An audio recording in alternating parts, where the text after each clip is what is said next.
با کدوم گروه است، با کدوم فرقه است، با کدوم مذهب است؟ فرمودند 73 فرقه می شوند.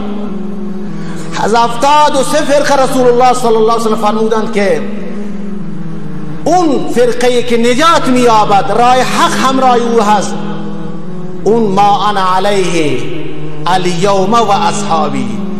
امروز من رسول الله صلی الله علیه و سلم با اصحابم بر چه منهجی، بر چه روشی دینداری میکنیم، همین روش و همین منهج تا قیامت هر کسی با آن استوار بود اون حق است، بقیه همه گمراهن منحرفن.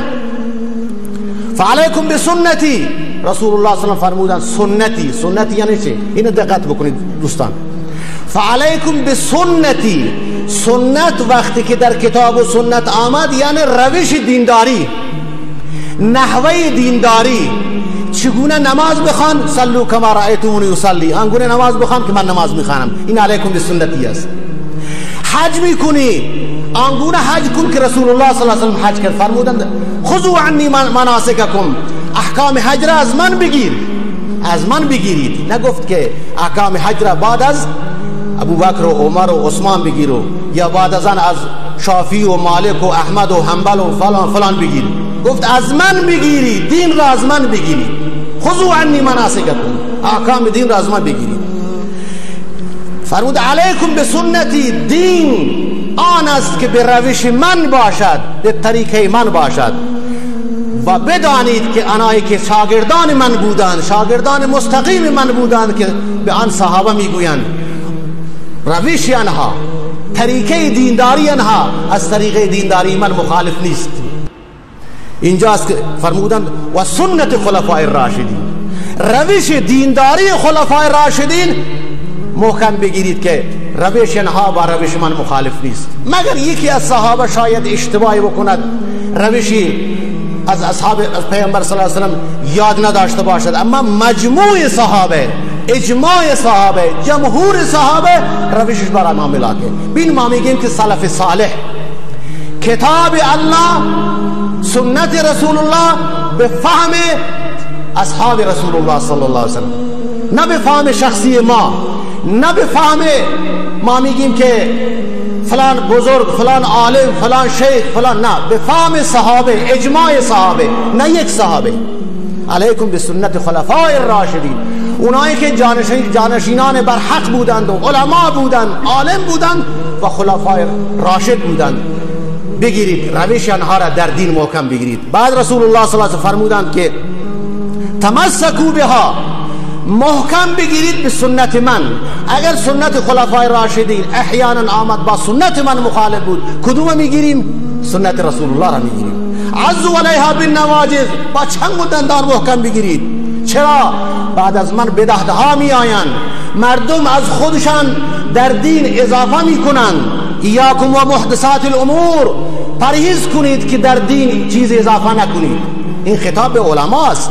ای علما، ای امت، نگاه کنید در دین چیز اضافه نکنید. چرا؟ فإن کل محدثة بدعه، هر چیزی که در دین بعد از من اضافه شد به عنوان حلال، حرام، جائز، ناجائز، احکام، بدعه، نوآوری است. و نوآوری حکمش چی است؟ کل بدعت ضلاله، و راه گمراهی انحراف است. این عزیزان ما محکم بگیریم که رسول الله صلی الله علیه و سلم به ما توصیه کرد. توصیه چیه؟ که بعد از من امت دچار اختلاف می شود. میگن اختلاف امت رحمت است، دروغه. این حدیث که میگن اختلاف امت رحمت است، این سخن رسول الله صلی الله علیه و سلم نیست، دروغه. ساختگیه که برای اینکه امت را تکه تکه کنند و پارا پارا بکنند، میگن که اختلاف امت رحمته. رسول الله صلی الله علیه و سلم فرمودن 73 فرقه میشوند، این 73 فرقه همش کلهم فی النار، راه انحراف را میگیرند، یکی بر حق است. چطور میگن اختلاف امت رحمته؟ دروغی.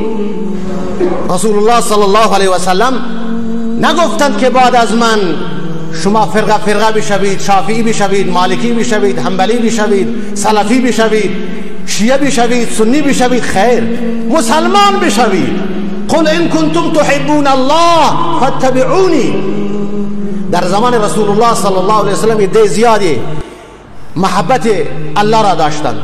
یهود، نصارا جمع بزرگی از علمای نصارا آمدن پیش رسول الله صلی الله علیه و سلم، گفت ما عیسی مسیح را دوست داریم و به خاطر که الله را دوست داریم اون دوست داریم. گفت خب شما در دین خودتون بدعت آوردید، عیسی مسیح را پسر خدا میدانید و عیسی را پرستش میکنید، کمک میگیرید ازش، ندای غیر الله میکنید، انواع بدعت و خرافات در دین آوردید در دین خودتون. گفت ما الله را دوست داریم، این بدعت ها را انجام میدهید. این بدعت نیستند. این آیه نازل شد قل ان کنتم تحبون الله، الله را دوست دارید. نگاه کنید، خوب دقت کنید عزیزان من، این مطلب خیلی مهمیه. یهود، نصارا، همه ادیان بلا استثناء و همه مذاهب اسلامی بلا استثناء همه میگویند که ما الله را دوست داریم، همه میگویند. الله سبحانه و تعالی اینجا امتحان، یک آیه امتحانی نازل کرد. گفت امتحان کسانی که ادعا دارند و خیلی بلند پروازی میکنند که ما الله را دوست داریم، دوستی الله را به سینه میزنند، بدانند که دوستی الله در طریقه محمدی منحصر است. دوستی الله در طریقه محمدی منحصر است. الله اون دوست را دوست می‌دارد که روش و راه رسول الله صلی الله علیه وسلم را بپیماید، محکم بگیرد، روش او را در دل داری، نه روش چشتی و سهروردی و کادری و نمیدونم فلان و فلان و فلان. اینا از کجا اومدن؟ قل ان کنتم، قرآن میگوید قل ان کنتم تحبون الله، الله را دوست داری، الله تو را دوست داشته باشد شرطی دارد، شرطش اینه فاتبعونی، اتباع رسول الله، اون دوستی را الله سبحانه و تعالی قبول دارد.